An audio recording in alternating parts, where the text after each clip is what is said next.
અમારી સમ્રાટ સમાચાર ચેનલ સબસ્ક્રાઇબ કરો, લાઇક કરો, કોમેન્ટ કરો અને જોતા રહો પળે પળના દરેક પ્રકારના સમાચારો. મારું નામ વાળા ભરતસિંહ પોપટભા, સામાજિક કાર્યકર. અત્યારે જે આમ આદમી પાર્ટીમાંથી રાજુભાઈ કરપડાએ રાજીનામું આપી દીધું છે એને અમારો દિલથી અને તન મન ધનથી અમારો જાહેર ટેકો છે. પણ રાજુભાઈ કરપડાએ રાજીનામું આપ્યું અને આમ આદમી પાર્ટીવાળા તરત જ એને હલકા કે નબળા બતાવવા માંડ્યા. પણ તો રાજુભાઈ કરપડા એક 10 જ મિનિટની અંદર પાછા પાર્ટીમાં ખરાબ થઈ ગયા કે ગદ્દાર થઈ ગયા. રાજુભાઈ કરપડા જેવો મરદ માણસ ગુજરાતમાં કોઈ નથી. આમ આદમી પાર્ટી તો મેં પ્રથમ દિવસે જ રાજુભાઈના રાજીનામાના 10મી મિનિટે જ કીધું હતું કે આમ આદમી પાર્ટી હવે રાંડી પડી, વિધવા થઈ ગઈ. હવે આમ આદમી પાર્ટીમાં કાંઈ વધ્યું નહોતું. મરદનો દીકરો જો કોઈ હોય અને ખેડૂત માટે લડવા માટે હોય તો આમ આદમી પાર્ટી પાસે એક રાજુભાઈ કરપડા હતા. પણ આ ખદડાવ એને હાંચવી ન ગયા અને કેજરીવાલને ત્યાં રાજીનામું મોકલ્યું તો કેજરીવાલ દિલ્હીમાં માખ્યું જ મારે.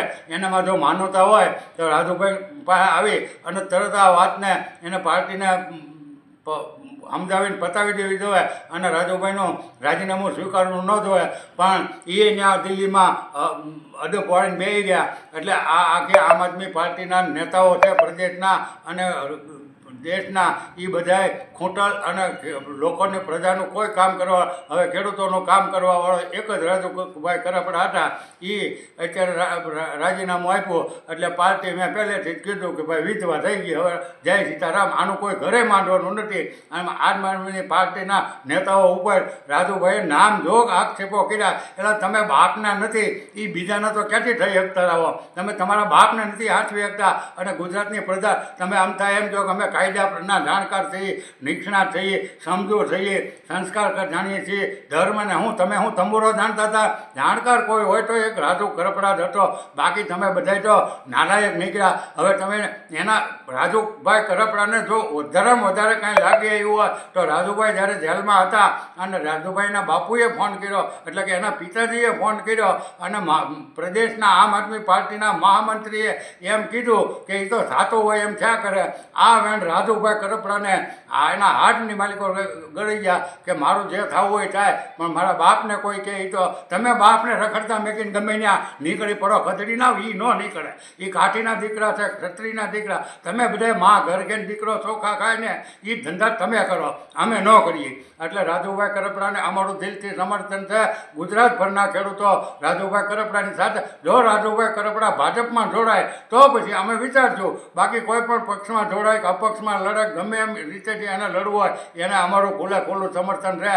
બાકી આમ આદમી પાર્ટીવાળા જે કાંઈ બોલે, જે કાંઈ કોમેન્ટો કરે એ તો એના ચડાવેલા અને એના પઢાવેલા પોપટ છે.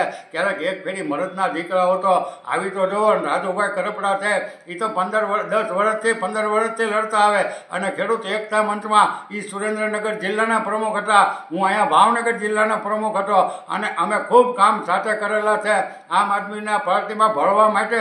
પણ અમે ચોટીલામાં 21માં મિટિંગ કર્યા પછી એને આમ આદમી પાર્ટીમાં ભળ્યા. એટલે આમ આદમી પાર્ટીવાળાએ આની હારે ખૂટલાઈ કરી છે અને આવા મરદમાના હારે આવી ગદ્દારી કરી એ આમ આદમી પાર્ટીને હવે ભોગવવી પડશે.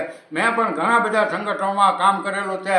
ખેડૂત સમાજમાં પણ મેં 15 વર્ષ જેટલા જિલ્લાના પ્રમુખ તરીકે કિસાન ક્રાંતિ સંગઠન, મેં ઘણા બધા સંગઠનોમાં ભાવનગર જિલ્લાના પ્રમુખ તરીકે કામ કરેલું છે. પણ અત્યારે મેં નિવૃત્તિ જાહેર કરેલી છે. પણ એનો અર્થ એવો નથી કે પાછું અમે નિવૃત્તિ કહી. એ તો હાબી ગમે ત્યારે મેદાનમાં આવીને અમે ઉતરવાના થઈ.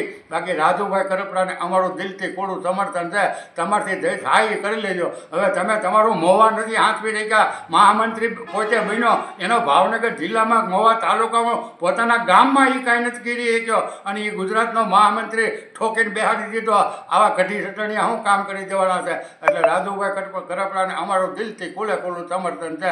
જય હિન્દ, જય ભારત.